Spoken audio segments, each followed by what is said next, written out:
they said that Christ was that he's the servant of the Holy One of Israel, and that he's the suffering servant of Isaiah 53, correct? Right? Don't they say that he's the guy in Isaiah 53? And he's the one who's been beaten for us and been tortured and all these different types of things. Are you guys familiar with this in particular chapter of Isaiah? That he's the suffering servant? Are you guys familiar with it? Okay. All right. I want to show you something that you probably never seen before. Okay. I want to explain it to you because a lot of people are going to go to this chapter and they're going to say that Christ is that servant. You know, it always says, who believes our report, to whom is the arm of Yahweh revealed? You know, and then talks about how he grew up and how he was beaten for our transgressions and all this kind of stuff, right? The actual teaching does not begin in chapter number 53. It actually begins in chapter number 52. Okay.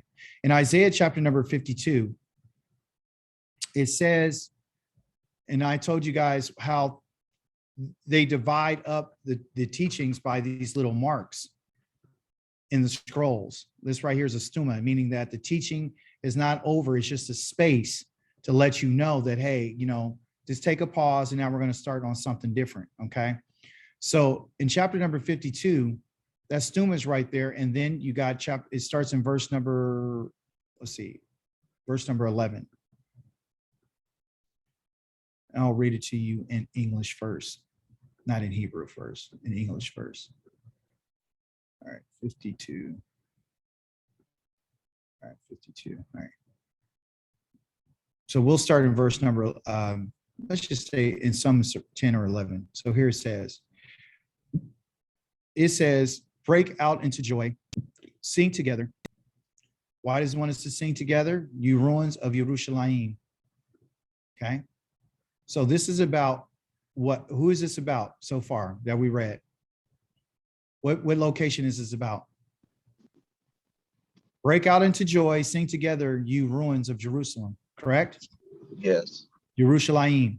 Yeah. Gerald, read this part. Read this one.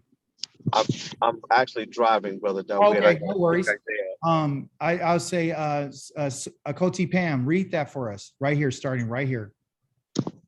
For Adonai has comforted his people. Uh-huh. He has redeemed Jerusalem. Okay, so again, this right here, they replaced Yahweh's name with this name right here because they said it was too holy. Okay, so that is Yod and a Hey and a Wahe, right? Anytime you see that in this, any where it might say Lord or it might say Adonai, so it's a Yod-Hey Wahe, and that is Yahweh or Yahuwah. Okay, so that's what that is. Now, so far he's talking to Jerusalem. I want to show you something. He's talking to Jerusalem, and he says, "You ruins of Jerusalem, I need you to break out into joy because Yahweh has done something. He has comforted his people." And he has redeemed Yerushalayim. Okay, that's what he's done. So that's why he's asking her to rejoice. You know, be in joy. Verse number 10 says, Yahweh has has bared his what? What did he bear? His holy arm. His holy arm. And who did he do it in front of? Side of every nation. And all the ends of earth shall what? See the salvation of our Elohim. Okay. So in context, so far, we're talking about Jerusalem being excited. We're talking about them singing for joy. We're talking about the ruined cities of Jerusalem has been in ruins. And he's saying, be excited. And because I've comforted my people and he has redeemed. That means he has bought back and made sure that I'm bringing and restoring Jerusalem. Okay. And Yahweh has bared his holy arm in the sight of every nation. His holy arm right here is called his salvation. You guys ever heard that before? It says he'll reveal his holy arm. His holy arm. Remember, he came and got us out of Egypt, and he delivered us from Egypt. So now it's telling us that he's going to bear his holy arm again. Right? So now that he's bared his holy arm, and I want you to remember these verses here. Then he says, leave. Get out of there. Don't touch anything unclean and get out from inside it and be clean. You who carry Yahweh's temple equipment. Okay. Who carried Yahweh's temple equipment? You guys know? The Levium. The Levium is the ones who carry Yahweh's temple equipment. The Levium is from the tribe of Levi, okay? But they're called Leviim. So here it is, Levi, and then put the im on it. That means plurality, okay? They were responsible for carrying Yahweh's temple equipment, all right? So they weren't allowed to go in and do the service as a priest. So these are not priests. These Leviims are not priests. They are ones who you would say will go in and do the service to carry the temple equipment. They were there to repair things in the temple. They were there to collect the tithes of the offerings. Do you remember where it says, be careful that you make sure that you don't forget the Leviim last week in our Torah portion? It says that they don't have any inheritance in the land. But Yah's making a declaration right here, and he says, he's telling them, don't touch anything. Okay? Don't touch nothing. You got to be clean. So don't touch anything unclean, because if they touch anything unclean, and this is a figure of speech, because when they ever carried Yahweh's equipment, they had to be clean. The temple equipment now is directed directly to Jerusalem. Okay, because he's talking about where the temple is. And then he just say that the cities are that Jerusalem is in ruins, and now it's no longer in ruins. So what he's doing is he's preparing these individuals to come back to him. Okay. These Leviim are, just to let you know what their names mean. Levi means to join, okay? Join. And they got this name meaning to join, okay? The reason why they got this name is because when their mother had him, this was her third son. The first son is Reuben, and the mother's Leah. She had her first son, Reuben, and then she was happy. Yahweh's giving me a man. That's what his name is, right? Behold, a man. Re'eh means to look, and vein means, or son. Yah's giving me a son. Reuven. Ven means son, and Re'eh means to see. So it's look, a son, see a son. So that's what his name is. The second one is Shimon. And Shimon means to listen, okay? And he said, Yah has listened to me because she wanted another son. She's in a competition with her sister. The third son's name is Levi, or Lewi. The proper pronunciation is Lewi. Lewi means join.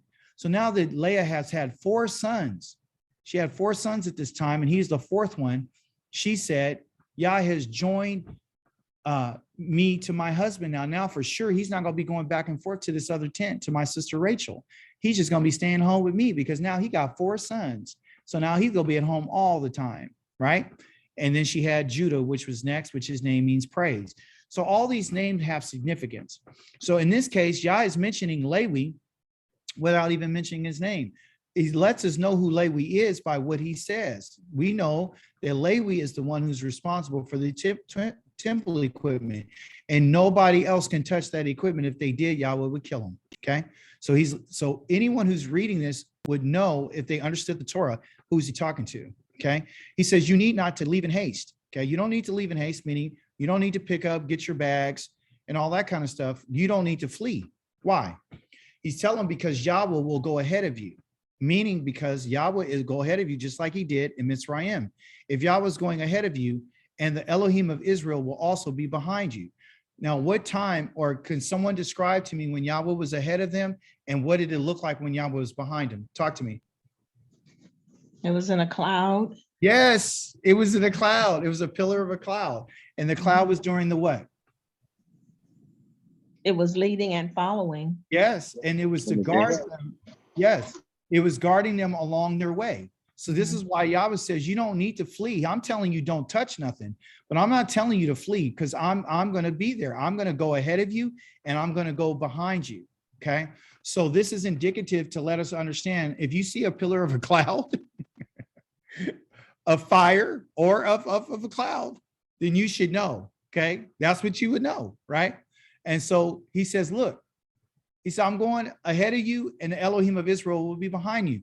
So when he was ahead of them and he was behind them, what was he really doing? Protecting. He's protecting. Yes. Thank you so much, Aki. He was guarding them. He's protecting them so they could not be harmed. Okay. So he's guarding them. Okay. So he's guarding them front and back. I got your back and I got your front. No worries. Then he says something was interesting. He said, see how my servant will succeed. Why is the servant going to succeed? Because Yah has them in the front of him and he has the back of him. You will succeed. Aki, Okoti, you will succeed. He will be raised up, exalted and highly honored. Okay. Now, all this is because Yah was what has been revealed. What did Yah reveal to all the nations? His strong arm. His strong arm, which we said. And who did he reveal it to? He said he bared his holy arm in the sight of every nation, and all the ends of the earth will see the salvation of Elohim. Okay. So the salvation of Elohim is associated with Yahweh's arm. That means if we know what Yahweh has done, which we know in the past from our experience with Yah, that the way that he showed his arm, how did he show his arm in Egypt?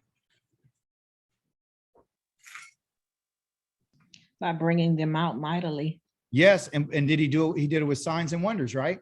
Mm-hmm. Okay, and he did it. Did he do it with force? Did he destroy stuff, or what did he do?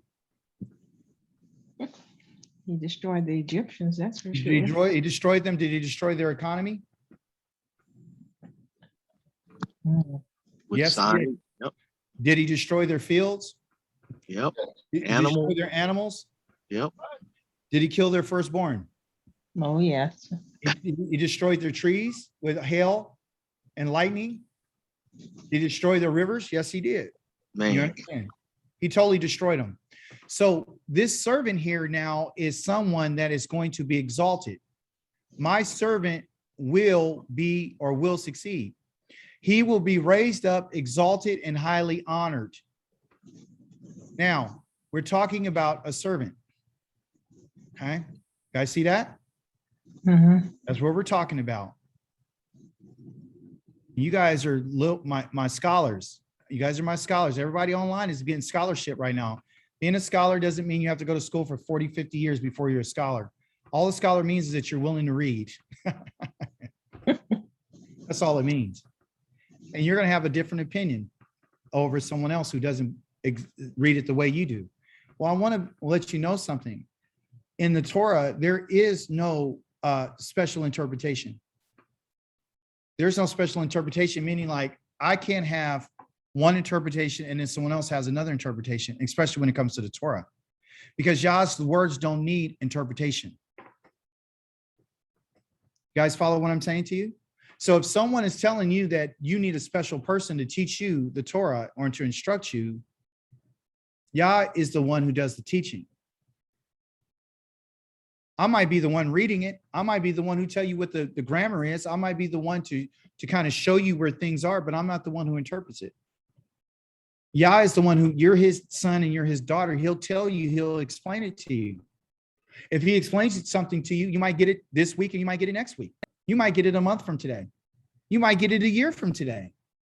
So Yah deals with us as he sees fit. You see? So we're not all going to get everything at the same time. You might get something from this different. But if we stick to the rules of scholarship is we understand how to deal with the grammar. We understand when we see these quotation marks right here, it means that he's making a statement. That means he's saying something. And then when you see those quotation marks, all it means is this, that you need to pay attention. He said, my servant will succeed and he will be raised up and he will exalted and highly honored. This in particular servant right here. Okay. Because in Hebrew, in the Hebrew scrolls, there are no chapters. That's why I started here, is because there is no chapter number 53. It's just written in the scroll going all the way down. So when you continue to read the scroll, you have to understand what the teaching is and where did it start and where does it finish. Okay. So we saw a stuma, right? And so the stuma told us, okay, well, it starts here and then it goes down, right? So it says, just as many were appalled at him. Appalled at who? Who's the him here? Talk back to me. Just as many were appalled at him. Who's the him? Who are they appalled at? At Yah? No. At Israel. They're appalled at the servant. The him here is the servant. Yeah. This is the servant. And the reason why they were appalled at him is because he was what? He was disfigured so that he didn't even look or seem human and simply no longer look like a man. And so now, okay, he will startle many nations. The he here is this servant. This servant is going to startle many nations. When what? When he's exalted, when he's raised up, when he's exalted, and when he's honored. And because they're not just a servant, they're my servant. Okay, and my servant, and the one who has these quotations here, is Yahweh, is the one who is saying this. He's using Isaiah to tell us about this servant. So Yahweh says, my servant will succeed. He will be raised up, exalted, and highly honored. Just as many were appalled at him because he was so disfigured that he didn't even seem human and simply no longer look like a man, comma, continuing. So he will now startle many nations because of him, who? The servant. Kings will be speechless, period. Okay? That's what's going to bring this, the kings are going to be startled. They're going to speak. They're not going to know what to say because of what they're going to see what happens to this servant. Because the servant is going to be, number one, raised up. Number two, exalted. Number three, honored. Because whose servant are they? Who's this servant? He is Yahweh's servant. Okay. And so when does this happen? Based on what we just read, when does this happen? Starting in verse number 9. What has to happen first? What has to be revealed? What is Yah going to show to all the nations? We read it earlier. He's going to show that he loves Israel. He's going to show it, but according to the text, because we're staying. What I'm looking for is whether or not you're following the text.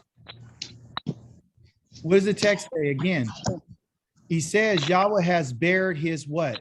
Holy arm. Sight of every nation, and all the ends of the earth shall see the salvation of Yah. That goes along with everything that we're reading down. So that's the context, because Jerusalem is in ruins, but it says break out into joy, Jerusalem, because Yahweh has what? Comforted His people. And his people are his servant, and he has redeemed Yerushalayim. You follow me? Yes. All right. So now that we know that, Yah has to do something, and I'll keep you going along. I'll keep letting you know what it is. So people are appalled at this servant. This servant right here is, people are like, the nations are like, hey, we're appalled at him. We're disgusted by him because he doesn't even seem like he's human. Why doesn't he seem human? And why doesn't he no longer look like a man?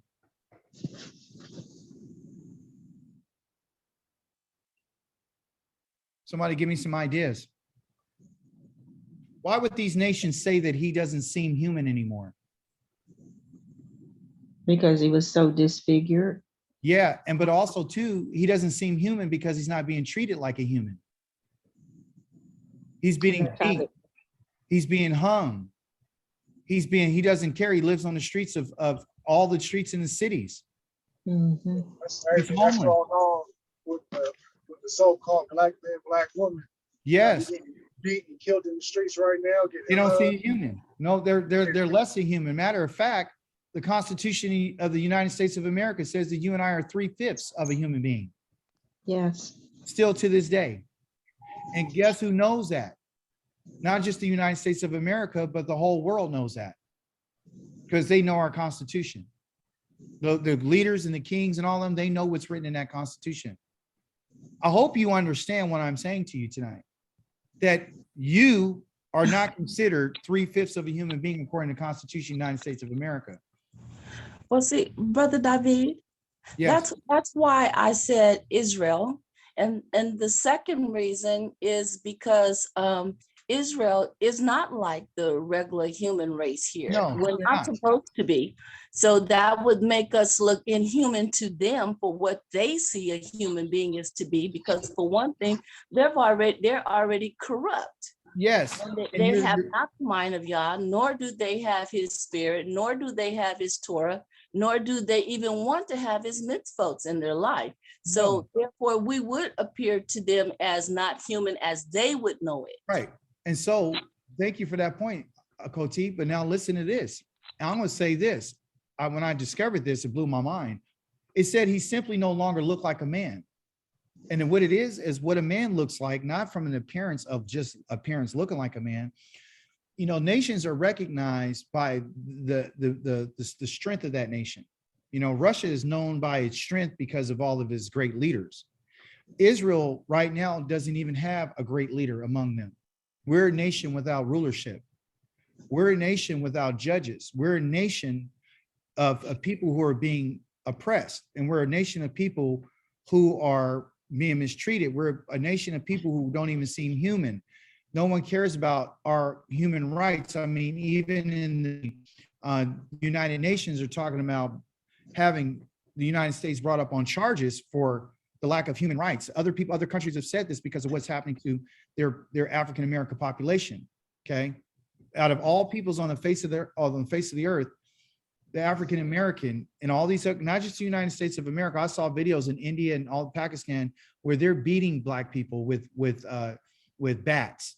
Okay, so I've seen it. All right. So what I'm saying is, when he doesn't look like a man, that means that he's not able to take care of his family. He's not able to stand on his own 2 feet. He doesn't have any esteem. He doesn't have any dignity. He doesn't have any self-worth. He doesn't have any of these things. Okay. So now he will startle many nations because I'm going to remove him from looking like that. Okay. And he will be exalted. He will become highly honored because he's my servant. I'm going to raise up my servant. I'm going to exalt him and he'll be highly honored. And so now he will startle many nations because of what I'm going to do with him. Okay.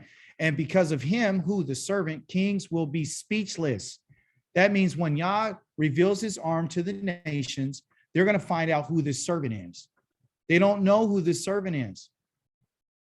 They don't know. Yes, they don't know. Okay, so they don't know who Yah's servant is. They think Yah's servant is the Ashkenazi. That's who they think it is. Okay, and so they will see, okay, with their eyes, what they had not been told. So they're going to see something what they haven't been told. Remember, I told you when we start this study about the judges, right?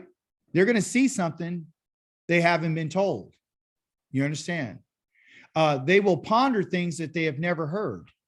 Okay, so they're going to try to understand, like, man, what's going on? We've never seen this, and we never heard this, because the Hebrew people, okay, which they call the so-called African American and those who are with them and who have turned to the Torah, they're going to say, we've never seen, we have been never told what we're seeing with our eyes. We're speechless. We've never heard. We're going to try to understand the things that we've never heard before. We've never heard this before, because there's been all these generations and nothing has ever happened for us. We've been mistreated, and we've been like less than human, and we no longer look like a man. We don't look like a someone who can stand on their own 2 feet and be recognized. Like, for example, when you think about the Russia, you know what a Russian man looks like. When I say Chinese, you know what a Chinese man looks like. When I say Vietnamese, you know what they look like. When you say the Germans, they have customs and culture. You know who they are. They have a nation, they have a language, they have traditions. When you say Pakistani, and you know what they look like. They have their food, they have their land, they have their culture, they have their customs. When I say Hebrew, Israelite, we don't have anything. All of us are on a whole different page. Some of us, there's no unification. There's no unity within this group of people. You understand? There's no unification of us, and no leadership, and no judges, or nothing. We're like a lost child. You know what I'm saying? We're like a foster child. But as we continue to read, the Torah doesn't stop with it. There's no in the reading here,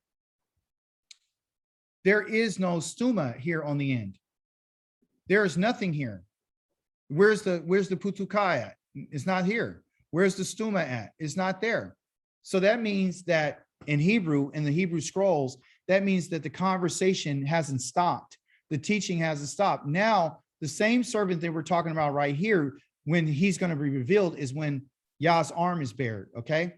Now we're going to go over to, we're not going to chapter 53. We're going to the what they call the next line.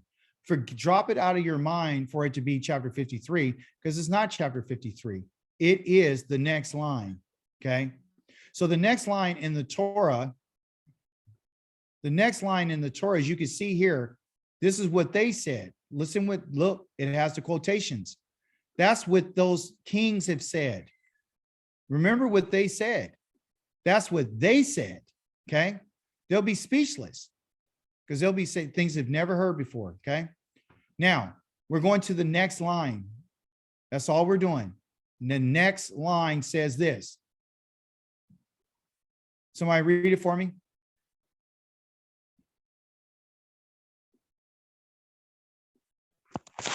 You want verse 2? Verse 1. Verse 1. Okay, let me move that down there. Who believes our report?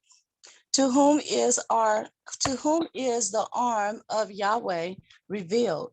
Stop right there. Who's talking? Who believes our report? Who was just talking? Is Who just said that they were speechless and our eyes are seeing things that the we've never nations. heard? Who? The nations. The kings of the nations. Yes. You understand? So Yeah. with this being said, you got to find in context. I just muted you there for me because I got a lot of feedback. And when you want to speak, just unmute yourself. When we're talking about who's making this who's saying this statement, it is the kings of the nations who just said, who's going to believe our report? What report? The report that they're going to give. What report are they going to give? What did they just say? They said, we have seen things we've never heard, and they're going to ponder things that they've never heard with their ears. You see? They didn't see this coming and they didn't hear about this. So now they're asking they're speechless. So now that they're speechless, they go, who will believe our report? The owl right here is the nations saying, who's going to believe what we're going to tell them? Who's going to believe what you and I haven't seen and what we haven't heard? Who's going to believe this? Believe what? He tells you what he's asking, what they're going to believe. To whom is the what? Who is the arm of Yahweh revealed? To whom? Who did Yahweh reveal his arm to in chapter 52, verse number 11, I believe, or 9? Who did he reveal his arm to? To the nations? Yes. And why did he bear his arm to the nations? To show, yeah, go ahead. to show them his power? Yes, but for what reason?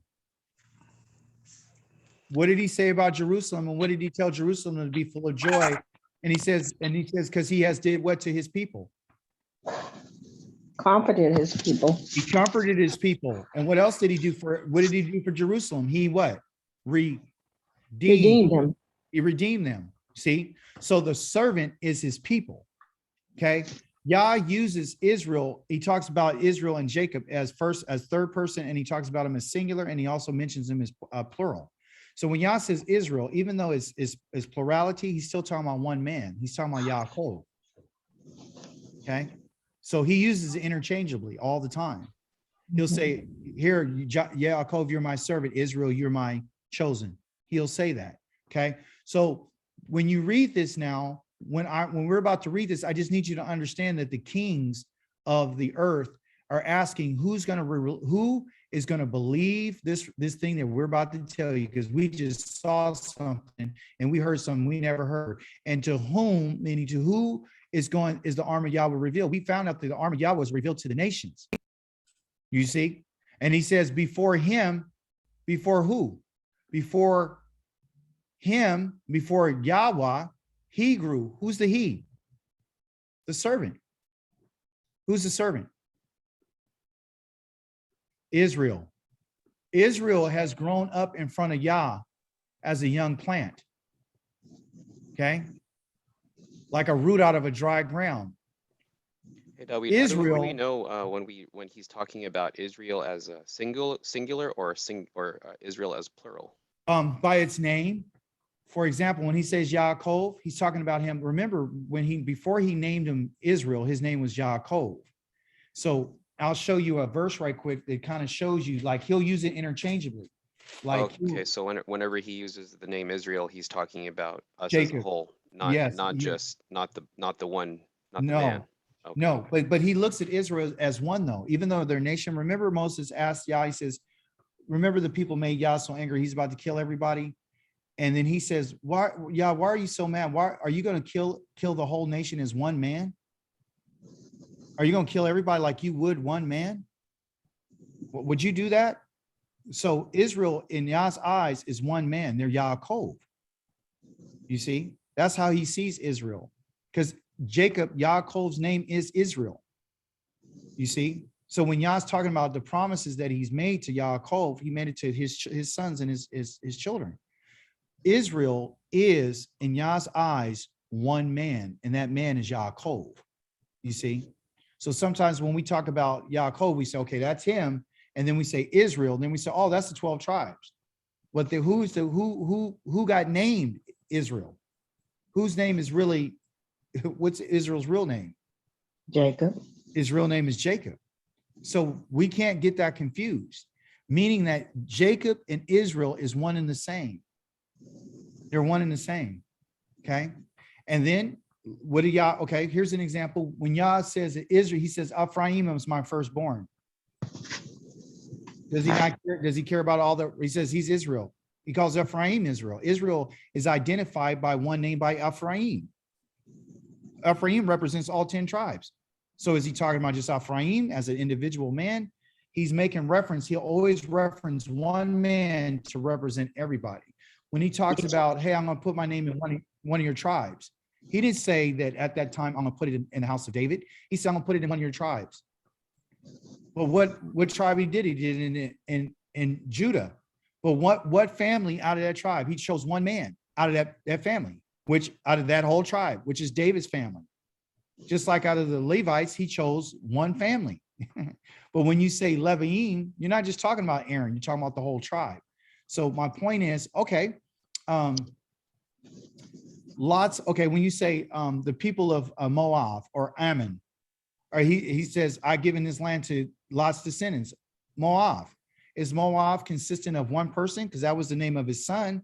Or does it mean a whole nation? The whole nation. A whole nation. He says, you're the son of Ammon, you're one of the sons of Ammon, which is Ammon is the whole nation.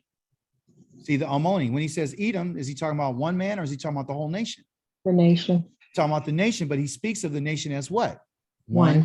Man. You guys get that? So there's Yeah. all those examples that shows us that I'll use the name of one man to tell you about everybody. Here's your bonus one. He says to Adam, is that the name of Adam as a personal pronoun? Is that his name? Yeah, that's his name, but who's he talking about? Everybody. Everybody, all humankind. You see what I'm saying? Mm-hmm. So he'll use the name of one person to represent all, okay, in those instances, all right? So here he's saying that this in particular servant has grown up before him and he's going to go through all these pains. So when you read this chapter on your own, because we'll have a few moments, when you read this chapter on your own, you will see that everything that he went through, he said he was not well formed or especially handsome. You know, we saw him. This is like, we saw him. Who saw him? The nation saw him, and his appearance did not attract us, right? We're not attractive to us. And look, the people despised and avoided him. The people despised and avoided him. So we're thinking, oh, this is singular. Oh, so that's Christ. That has to be Christ. It's they despised him. So you're thinking, oh, that's one person, you know, him, one person. And it's not. Like someone from whom people turn their faces. He was despised. He was despised. Okay. Now I want you to keep that in mind. Okay. And then it says, in fact, it was our diseases. Whose diseases? The diseases of the nations that who Israel bore. All your diabetes and all this kind of stuff. You understand? And our pains from which he suffered. He suffered from our pains, the stuff that we put upon him. He suffered these things, and we, the nations, regarded him, this servant, as punished. You deserve everything you get. You're stricken and afflicted by God. Okay. So when we talked about him being despised, I want you to remember that. You see, it says that he was despised, correct? And it's talking about him as if he is one person, correct? He's despised. You guys follow me? Give me some feedback. Yeah, so in this one, I just want to be sure, because when they start saying him and he, so I'm still having like a hard time knowing it. Are they talking about Jacob or Israel? No, they're talking about Israel. Okay. They're talking about Israel. But Yah is talking about Yaakov, which his name he changed to Israel. Europeans, yeah. So the Europeans are not aware of who the real Israelites know, because they believe that those Ashkenazis are Israel. That's what they believe. Okay. So let me show you something. I'm going to answer that too for you, Kel. I'm going to show you right what I'm saying. Okay. So you could wrap your mind around it. Because I know it's hard to like, wait a minute, is he talking about Jacob or is he talking about Israel? Are they one and the same, or are they different? Because Jacob died and then Israel took over. No, he named his sons that. Okay. And they're all named Judah, Reuven, and all that. So Reuven's name is Reuven, but they call him part of Israel. Shimon and Levi, Yehuda, Zevulun, Yissachar, Gad, Asher, Naphtali, Benjamin, Ephraim, and Manasseh. They're all named by their own names, but yet they hold the name of Yisrael. And is this when he's talking about like they were despised and they suffered? Like, is this talking about when their time in Egypt? No, he's talking about when the nation, when Yah has told, remember, okay, so the book of Isaiah is called Yashayahu, and Yasha means salvation, okay? So when he talks about that they're suffering, he's talking about what the nations, remember we just read what the nations are doing, what they've been doing to Yisrael. All the nations have done this, because remember it says, who is the arm of Yahweh revealed to? Is revealed to the nations that we read in chapter 52. And he's going to redeem Jerusalem, and he's going to comfort his people. Okay. So then he tells you, well, he's going to comfort his people. Then he goes on and tells you that my servant. Okay. So let me show you in chapter number 49. So you can get some more clarity here. Here you go. So you guys remember he just said he was despised, because that's their number one thing. He was despised. He, individual, singular was despised. He is despised. He is despised. I got to keep saying it. Okay. Then it says this. It says, coastlands, listen to me. It's still in the chapter 49. It's real close to 53, because it's in the scroll. Coastlands, listen to me. This is Yah speaking. Listen, you peoples far away. Yahweh called me. Listen, Yahweh called me. Yahweh called me from the womb before I was born. And he had spoken my name. Okay, listen to that carefully. He has made my mouth like a sharp sword while hiding me in the shadow of his quiver. So hiding him, he's been hiding this individual per se. He has made me like a sharpened arrow while concealing me. He's been hiding me in his quiver. So no one knows who I am yet. Okay. And he said to me, you are my servant. And then what does he say? Yisrael. Yisrael is the servant. Israel here, he says me. The servant of Israel, the servant is saying me. He's hidden me, Israel.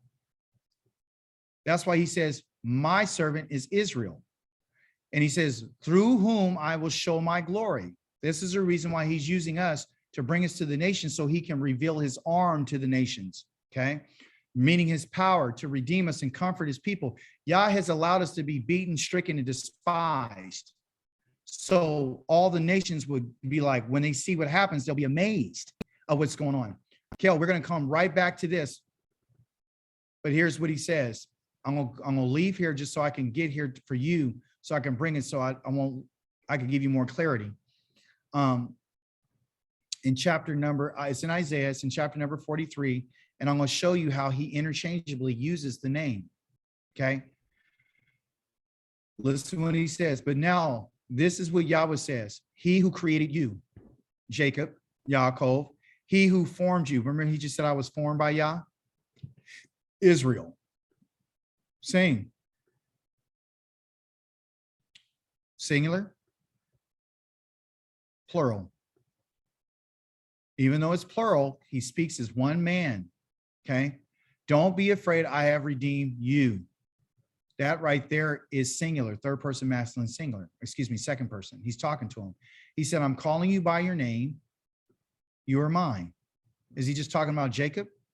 Yeah. Is he just talking about Israel? Yeah, because Yaakov is Israel.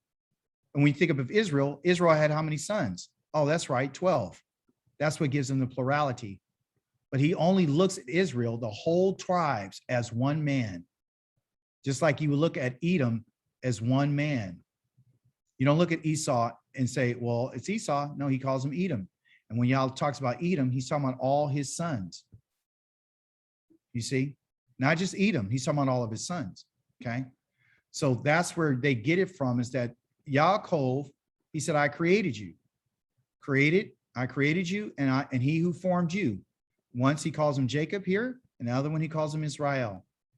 So he uses them interchangeably. Okay, so he'll use a third person masculine singular to be a third person plural. I hope that kind of straightens things out for you. In chapter number 49, I told you that. So Yah's the one forming this man and out of this people. So okay, so for example, Yah calls Israel an ox. He said Israel's like a wild ox. Okay, he uses one animal to describe the nation. You see, so he has different. He just uses different metaphoric language, anthropomorphic language to describe things. But in this case, he's letting us know that when I talk about Jacob, I'm talking about Israel because I named Jacob Israel. Okay. Oh, this is better, Kel. Jacob is strong, but Jacob is the one who goes through all of his troubles. Meaning, I remember Jacob, his father mistreated him. He changed his wages 10 times.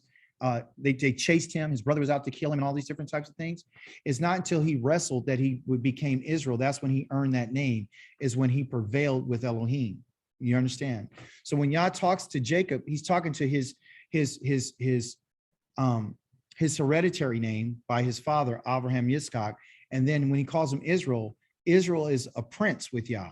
Israel is a prince. So when he talks to him, he's talking to him in two different ways. He's talking to him from his human earthly side, and then that divine side of him, the one who's supposed to conquer, the one who's supposed to prevail, the one who's supposed to rule, because that's what his name means. Israel name means one who can rule with Yah, the one who turns people's head. Okay. So in this case here, remember we read in Isaiah 53, it said he was despised. It said he was despised. But listen what Yah says. He said to me, to who? To Israel. Me. And Israel's talking about themselves as one person. He said to me, you are my servant, Israel, though and through whom I will show my glory. Remember they asked, well, whom has the arm of Yahweh been revealed? That's the question. But I said, the I here is Israel saying, I said, I have toiled in vain. Are you just talking about one man? No, you can identify with the I because Yaakov has toiled. Remember all the work that he did and he didn't pay for it? He'd worked all those years, he never got it. So as a nation, you and I have used our strength for nothing. So everything that we've been doing has been nothing but futility. We don't see any results of anything that we've done all of our lives as a nation. Okay. Yet my cause, meaning my plea and my concern and my judgment, is with Yahweh. My reward is with my Elohim. Just like it was when Yaakov got cheated by Laban, Yah sent him and told him in a dream how he can go ahead and get his own sheep and goats, and gave him insight on what to do so he could get his wages. Because if he didn't do this, Laban was never going to pay him. Okay. So now Yahweh says, Yahweh says, he formed me. This is what Yahweh says. He formed me, who? Israel, in the womb to be his servant. Right. And then not only did Yahweh say this, he said he formed me to be a servant. And then guess what else Yahweh said? To bring Yaakov back to him. That's the second thing Yahweh said. The first thing he said was, Yah formed me. The second thing Yah said, to bring Yaakov back to me, because that's what Yah's intention is. Third thing, to have Israel gathered to himself. So you see, he uses Yaakov and Israel in the same sentence again, because it's the man of Yaakov and it's the one who prevailed, which is Israel. Okay. And he says, not to be confusing, but he interchangeably uses both of those names all the time, Yaakov and Yisrael, to gather to him, to bring him back, so that I will be honored in the sight of Yahweh. Now, if he's being honored, remember we read in 52, what was the name of that title? I'm going to do three things with my servant. What am I going to do to him? I'm going to exalt him. I'm going to raise him up. I'm going to exalt him, and he will be what? Honored. I'm going to honor him. I will be honored, so that I, who Israel, will be honored. Who? Yaakov. In what? In the sight of my Elohim. I believe that he's using this name here to let you know. Listen to me carefully. He's using Yaakov's name to make you and I go back and see what Yaakov experienced. Yaakov experienced all what Israel has experienced, just in a different way. You follow what I'm saying? Being mistreated, being, thought he's in love with one person and got someone else. You see what I'm saying? And had to go through all that and had to work all those years and had to be afraid of his brother and had to suffer and had to just go through it all. So he's using his name to reference the sufferings that he already experienced. Israel is going through the same thing that Yaakov went through. Exactly, because they're one and the same. Your sons is you. My son is me. No matter what he likes to say, no matter what his name is, he's from the house of David. He's not from the house of Malachi. He's from the house of David, period, because I'm his father. So therefore, he carries my seed. So therefore, he's me. And so here it is. He says to gather him to me, so that I will be honored in the sight of Yahweh, my Elohim, having become my strength. Because was Yaakov honored in Yahweh's sight? Yes, he was. When Yah had blessed him and relieved him from his brother and gave him wages and everything. He has said, it is not enough that you are merely my servant. I don't just want to make you my servant, Yaakov. I don't just want to raise you up the tribe. I just don't want to raise you up only to be the tribe Yaakov. You see how he keeps saying Yaakov and restore the offspring of Israel in his same frame, letting you know, the tribes of Yaakov and restore the offspring of Israel. It's one and the same. The tribes of Yaakov are the offspring of Israel. I will also make you a light to the nations. That's my goal. My goal is just not to restore you. Okay. I'm not just interested in raising you up, right? I'm not just going to raise you guys up. Like I said, I'm not just going to honor you. Like I said, I'm not interested in just restoring you, but I also want to make you a light to the nations. So my salvation can spread to the ends of the earth. That's the reason why he gave us to all the ends of the earth, because you remember what he said in Isaiah 52, he says, who has the arm of Yahweh been revealed to? Who has Yahweh shown his salvation? Do you remember that? You guys remember that? Yes, to the nations. Mhm. Yes, to the nations. So I'm going to go here right quick. Well, that was on 51. Let me go here. I want to show you that so you can kind of understand, and we got to keep going on back and forth because we don't have all the pages in front of us. But I just want to keep showing you that the reason why Yah is doing what he's doing is because he's interested in having the Jerusalem break out in joy, because he'll be coming back. And he would also want us to sing together, you ruins of Jerusalem. Yahweh has comforted his people. That's number one. By what? And he has redeemed Jerusalem. By what? Because he bared his arm in the sight of every nation until the ends of the earth, so they can see with their eyes the salvation of Yahweh. So when we talk about the salvation of Yahweh, we're really talking about what? Yahweh doing what? To who? What is the salvation of Yahweh? Praise the Holy One of Israel. What is the salvation of Yahweh? To save his people. The salvation of Yahweh is to save his people. Thank you, Akoti. It's to listen. I'm going to make you a light to the nations, right? I'm going to make you a light to the nations so my salvation can spread to the ends of the earth. So that's what Yah's goal is. I'm going to make you a light to the nations. The light here to the nation is what? How are you and I going to be a light to the nations? You guys know what it is. We're going to show them the right way to live our lives with the Torah. Yes. Through what? Showing them how to eat and how to observe all the laws of the Torah. Yes, because the Torah is what? It's life. Yeah, the Torah is light. The Torah is light. The commandment is a lamp and the Torah is light. The commandment is what you're supposed to do is the thing that holds the light. Okay. Let me show it to you. Praise be the Holy One of Israel. I'm not afraid to leave here because we'll come back. Where does it say right here?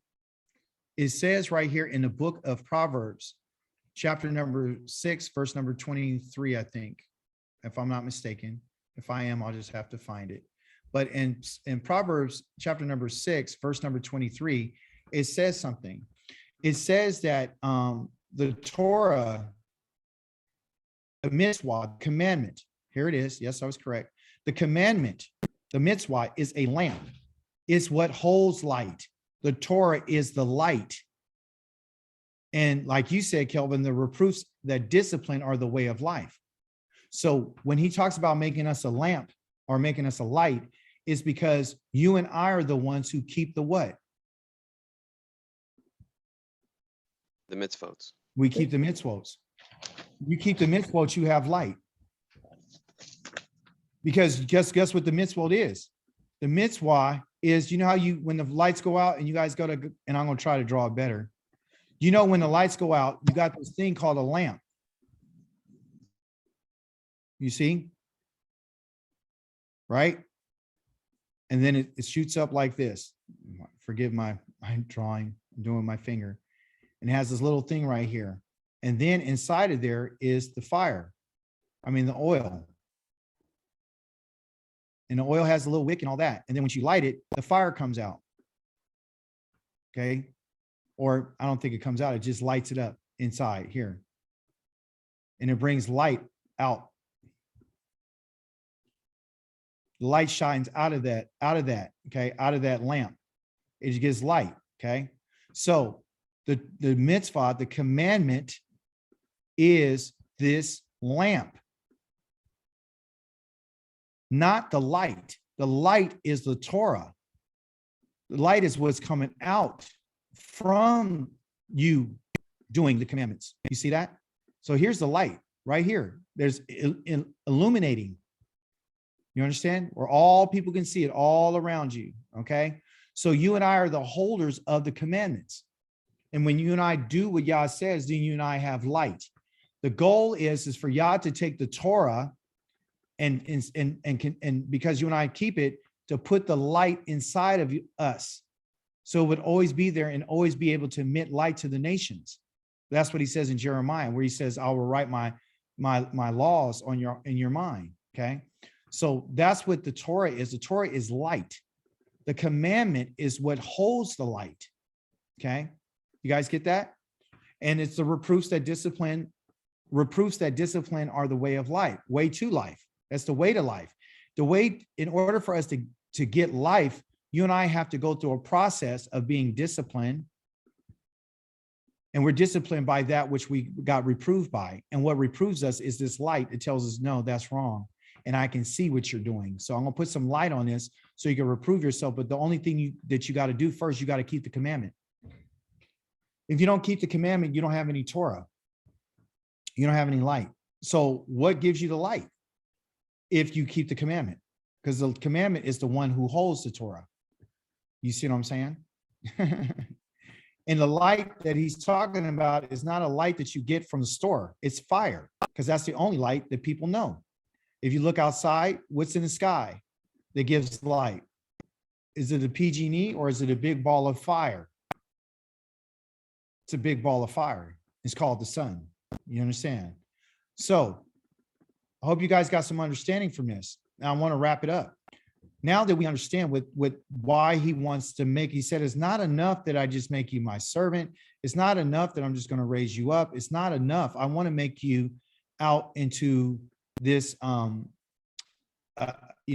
want to spread my salvation to all the ends of the earth.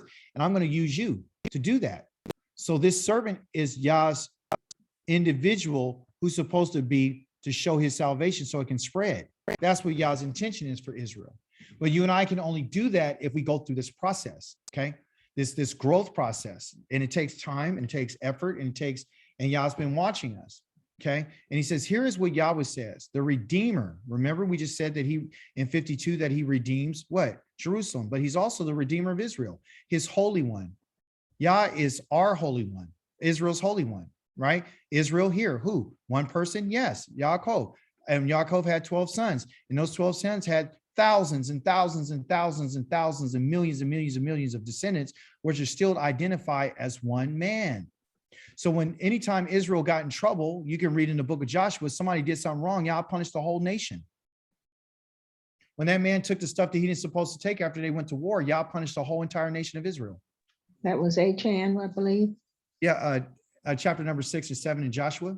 Mm-hmm. Yah punished the whole nation for that one person, for his deed.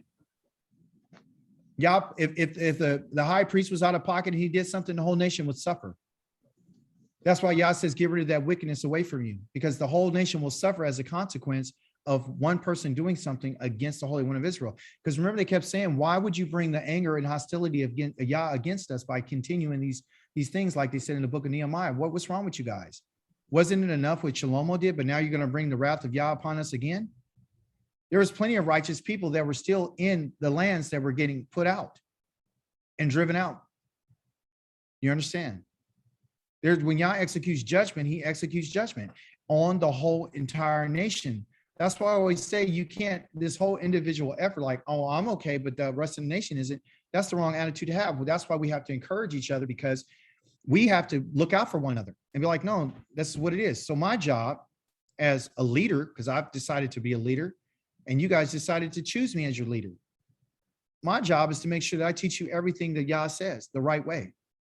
That's my job, because you guys chose me. The only reason why I know you chose me is because you come here on Zoom. You chose me. I didn't choose you. You can't choose. The leaders can't choose their people. I can't say you're my people. You're not my people. Okoti Pam, you saw some stuff on Facebook or something, say, hey, I want to check you out. If I didn't say anything that you didn't like, you wouldn't be here. Right. Because you chose me. And that's okay to choose. You could choose, you have to choose your leaders. You could choose your leaders, Israel. Your leaders are not chosen for you. You're not under anybody's thumb. You could go to anywhere you want to go. You understand? You just have to find the right leader. So the thing is that Yahweh says that he's a redeemer of Israel, and he's his Holy One. He's Israel's Holy One. And guess what? It says to the one what? The one who's what?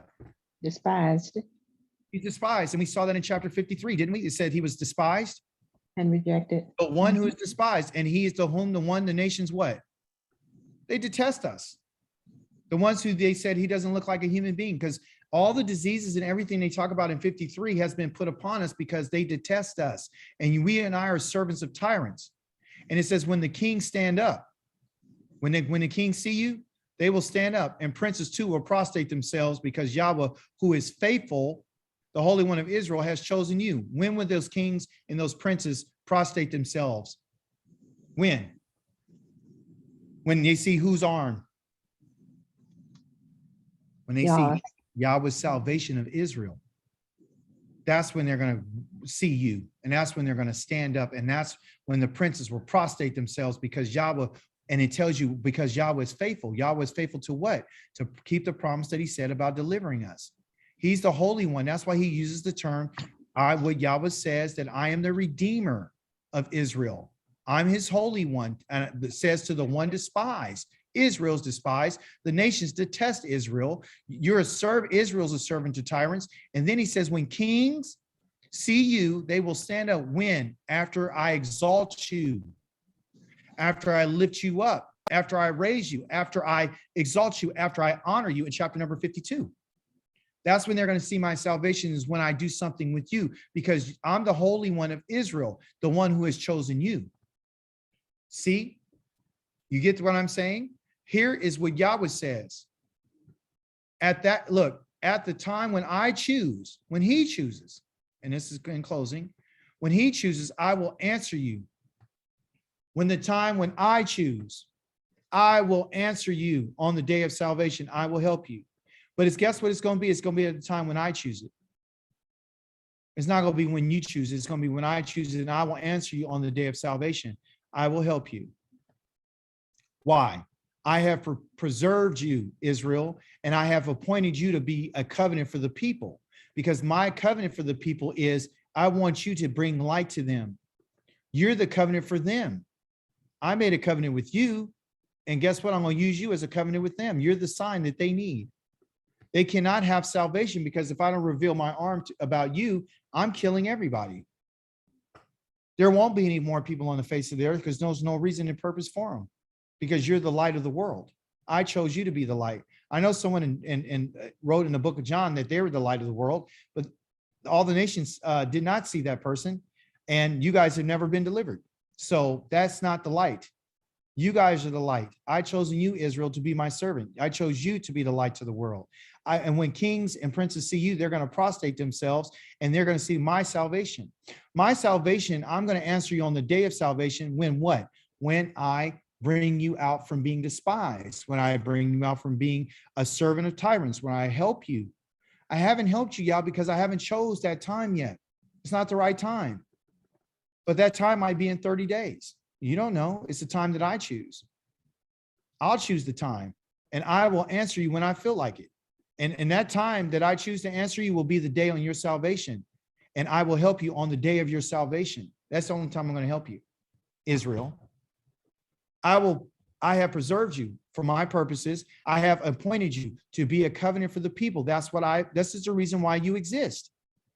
You exist to be a covenant for the people. And I also want you to be a covenant to the people, but I want you to restore the land and distribute again its ruined inheritance to its owners. I want to give all back to everybody that lost their inheritance. So if your family lost land, I'm going to give that back to you. I'm giving back all to the owners of that property. And I'm going to say to the prisoners, come out. You know, those of you who've been in prison, and to those in darkness, show yourselves. And when the prison I'm talking about is the prison of your mind, the prison that you've been locked in by the ones who took you captive. I'm going to tell you to come out, and those who live in darkness, because they kept you in the dark about who I am and what my purpose is for you, because you're my servant. I've hidden you this whole time. So now you're going to come out of hiding.